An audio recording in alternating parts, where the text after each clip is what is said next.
Congress is pushing for the release of all the remaining files related to the convicted sex offender Jeffrey Epstein. Many documents were made public on Friday, but many more were held back, and a lot of information was blacked out. Scott McFarland has reaction from lawmakers who say the DOJ isn't obeying the law. A release of tens of thousands of pages from the Jeffrey Epstein case files hasn't done much to dampen the controversy.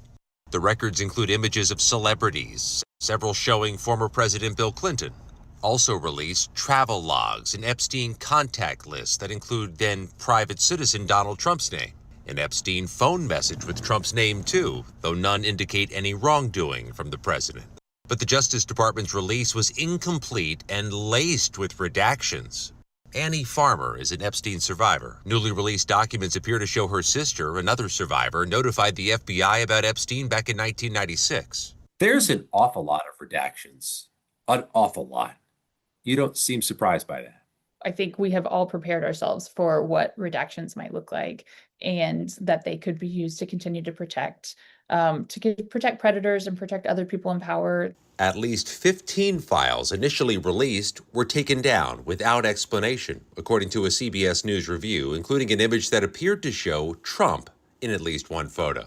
The Justice Department later clarified that image was flagged for additional review and then reposted after it was determined there was no evidence Epstein survivors were in the image. The Deputy Attorney General claims it's all to protect survivors, not Trump. You're talking about 1 million or so pages of documents. Virtually all of them contain victim information. This was a slap in the face of survivors. Congressman Ro Khanna and Thomas Massie, who sponsored the bipartisan legislation requiring the release of the full case files by last Friday, said they consider legal action or impeachment proceedings against the Attorney General. They're flouting the spirit and the letter of the law. The Department of Justice says it is working on removing redactions, but must report to Congress in the coming weeks what's been redacted and why. Scott McFarland, CBS News, Washington.